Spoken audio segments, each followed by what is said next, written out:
नमस्कार। आज बीकानेर में चल रहे खेजड़ी आंदोलन का तीसरा दिन है और लगातार अनशन पर बैठे लोगों की तबीयत खराब होती ही जा रही है, क्योंकि पिछले 2 दिनों से उन्होंने ना तो कोई जल ग्रहण करा है और ना ही कोई अन्न ग्रहण करा है। इस कारण से उनकी लगातार तबीयत खराब होती जा रही है। आप समझिए, लोग पिछले 2 दिनों से अनशन पर बैठे हैं, पिछले 3 दिनों से धरना प्रदर्शन जारी है। इसके बावजूद अभी तक सरकार के कानों तक इनकी आवाज़ नहीं पहुँच रही है, सरकार के कानों तक इनकी गूंज नहीं पहुँच रही है, क्योंकि अभी तक किसी प्रकार का खेजड़ी के लिए सरकार के द्वारा कोई आदेश नहीं जारी हुआ है, सरकार के द्वारा कोई भी ट्वीट नहीं जारी हुआ है। और अभी मैं फिलहाल जो पंडाल है जहां पर ये प्रदर्शन चल रहा है, उसके पीछे जो ये अस्थायी हॉस्पिटल बनाया गया है ताकि जिन लोगों की तबीयत अचानक से खराब हो रही है उनको यहाँ पर प्राथमिक ट्रीटमेंट दिया जा सके, उसके अंदर मौजूद हूँ। आप देख सकते हैं किस प्रकार से यहाँ पर प्राथमिक ट्रीटमेंट दिया जा रहा है जो लोग अनशन पर बैठे हैं। और साथ ही में आप देख सकते हैं पूरी मेडिकल सेवा, यहाँ पर पूरी मेडिकल टीम पहुंची हुई है जो मेडिकल सेवा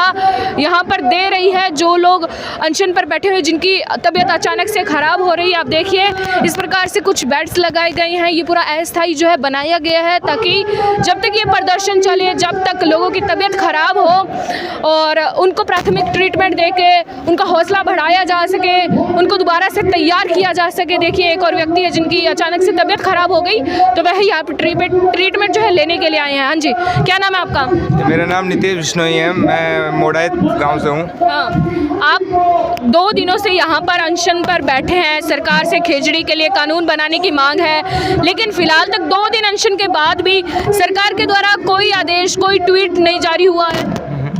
नहीं, सरकार हमारी सुनने को तैयार नहीं है, सरकार को कोई फिक्र नहीं है। यहाँ तक कि यहाँ बैठे प्रशासन का कोई भी एक अधिकारी यहाँ आकर हमारी पूछने के लिए नहीं है कि हम कैसे हैं। यहाँ लोग बुरी हालत में मर रहे हैं, पानी की किसी के पेट में एक बूंद नहीं गई है। हमारा तो फिर भी युवा है, चला लेंगे, कुछ नहीं है, लेकिन यहाँ हमारे जो बुजुर्ग बैठे हैं, जो हमारे महिलाएँ बैठी है, बेटियाँ बैठी है, उनका भी हालत बहुत ज़्यादा ख़राब है। तो ये प्रशासन क्यों ध्यान नहीं दे रहा है, सरकार क्यों नहीं ध्यान दे रही, इतनी अंधी बन के क्यों बैठी है पता नहीं है। मैं दोनों आंखों से ब्लाइंड हूँ, मुझे दिखाई नहीं देता, लेकिन मैं नेशनल एथलीट भी हूँ। इसके बावजूद भी मेरी हालत बहुत ज़्यादा ख़राब है, क्योंकि मैं एथलीट होने के बावजूद मैं अच्छी इम्यूनिटी वाला पर्सन हूँ। सब सोचो मेरी हालत है तो अंदर बैठे उन बुजुर्गों की क्या हालत है, उन महिलाओं की क्या हालत होगी।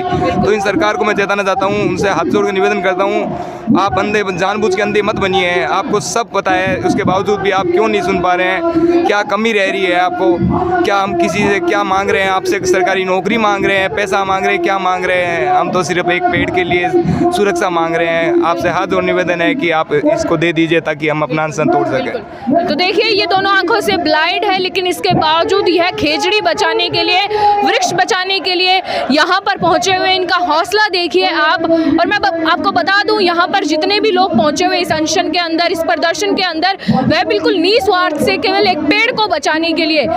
जो खेजड़ी है वो राजस्थान का राज्य वृक्ष है, इसके बावजूद सरकार केवल 1000 रुपये ही उसका जो है जुर्माना रख रही है कि आप 1000 रुपये दइए और जितने पेड़ काटने उतने काटिए। तो आपको लगता है कि सरकार को इसमें शर्म करनी चाहिए कि वे राज्य वृक्ष को इस प्रकार से काटने के लिए लोगों को उत्साहित कर रही हैं? पहले तो महापड़ाव के जरिए सरकार को चेताया कि आप चेत जाओ। अब ये 3 दिन से युवा साथी है, अपने समाज की जो क्रीम है, जो साधु संत है, उनके नेतृत्व में ये अनशन जारी किया है। आज 3 दिन हो गए, जल, पानी, अन्न कुछ भी नहीं लिए और फिर भी लगातार अपनी सरकार जिद पे अड़ी हुई है, अभी भी मांग मानने के लिए तैयार नहीं है। एक मैसेज देना चाहूँगा। हाँ जी, बिल्कुल दइए जी। मैं घर बैठी सभी जनता से एक निवेदन करना चाहूँगा कि हम आपके लिए, यहाँ पेड़ों के लिए, आपकी श्वास के लिए हम यहाँ जुड़े हुए हैं। हमारी एक श्वास से श्वास जोड़ के हम यहाँ बैठे हैं। आपसे इतना सा निवेदन है कि आप सोशल मीडिया के जरिए सरकार को टेक कीजिए और उनको कहिए कि इस आंदोलन में हमारा सहयोग करें और जो भी कानून है उसको पारित कर दें। आपसे बहुत बहुत गुजारिश रहेगी, आप इतना कार्य कर सकते हैं। और जो पेड़ों के लिए लोग, मैंने हजारों जगह देखा है, बड़ी बड़ी सिटियों के अंदर लोग पेड़ों के लिए बैनर लेके घूमते हैं कि पेड़ बचाओ, प्रकृति बचाओ। अब वो लोग कहाँ हैं? क्यों नहीं कर रहे वो अपने आसपास के प्रशासनों का घेराव? तो मैं चाहता हूँ कि उनसे गुजारिश करना चाहूँगा, आप ज़्यादा कुछ नहीं कीजिए, आप घर बैठे हैं तो एक मोबाइल के जरिए एक पोस्ट लगाकर हमारा सहयोग कर दीजिए। आपका बहुत बहुत धन्यवाद, आभार रहेगा। जी मनोहर जी, अगर सरकार नहीं मानती है तो क्या ये अनशन इसी प्रकार से जारी रहेगा फिर? नहीं, ये अनशन आज गए। अगर सरकार इसी प्रकार हट कर में तो अपनी कायम रखेगी तो कल कलेक्टर का घेराव किया जाएगा या साधु संत का संयोजन किया जाएगा। जी। आप अहिंसा का इस्तेमाल कर रहे हैं, साधु संतों के नेतृत्व में चल रहे हैं, जबकि कई प्रदर्शन होती है जिनमें हिंसा हो जाती है। आप अहिंसा का पालन कर रहे हैं, लेकिन इसके बावजूद सरकार के कानों में जूं नहीं रेंक रही है, सरकार के कानों तक आपकी आवाज़ नहीं पहुंच रही है। तो आप सरकार को क्या कुछ कहना चाहेंगे? सरकार के लिए आपका कुछ संदेश है, उनको कोई चेतावनी है आपकी इस समय? हम ये कहना चाहते हैं सरकार अपनी जिद छोड़ दे और खेजड़ी बचाओ कानून सख्त से सख्त लागू कर दे। और जो हमारे पूरे राजस्थान के अंदर, पूरे प्रदेश के अंदर जो खेजड़ी कट रही है, उन पे सख्त कानून लागू किया जाए। जी जी जी, बिल्कुल। तो जैसा कि मनोहर जी ने बताया कि जल्द से जल्द खेजड़ियों के लिए यह कानून लागू किया जाए, वरना कल बीकानेर जिला कलेक्ट्रेट का घेराव किया जाएगा।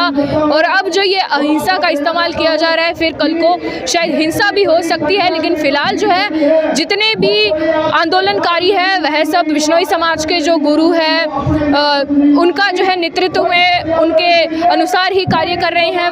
वो जैसे कह रहे हैं कि आज प्रदर्शन करा है, आज नहीं करना है, उनके अनुसार ही चल रहे हैं। देखिए फिलहाल जो है प्राथमिक ट्रीटमेंट यहाँ पर जितने भी लोग हैं उनको दिया जा रहा है। आप तस्वीरों में देख सकते हैं कि भारी मेडिकल टीम भी यहाँ पर, बड़ी मेडिकल टीम पहुँची हुई है जो प्राथमिक ट्रीटमेंट जितने भी लोग हैं उनको प्रोवाइड कर रही है। फिलहाल मैं आपको बता दूँ करीब 300 से 400 लोग बहुत बड़ी संख्या होती है जो यहाँ पर भूख हड़ताल अनशन पर बैठे हैं, जिन्होंने 2 दिन से ना कोई जल ग्रहण किया है ना कोई अन्न ग्रहण किया है। वह हिम्मत जोड़े यहाँ पर बैठे हुए केवल एक ही मांग के साथ कि राजस्थान के अंदर खेजड़ियों के लिए कड़ा कानून बनाया जाए और एक कानून के साथ में खेजड़ियों को, जो राजस्थान का राज्य वृक्ष है, उनको सुरक्षित किया जाए।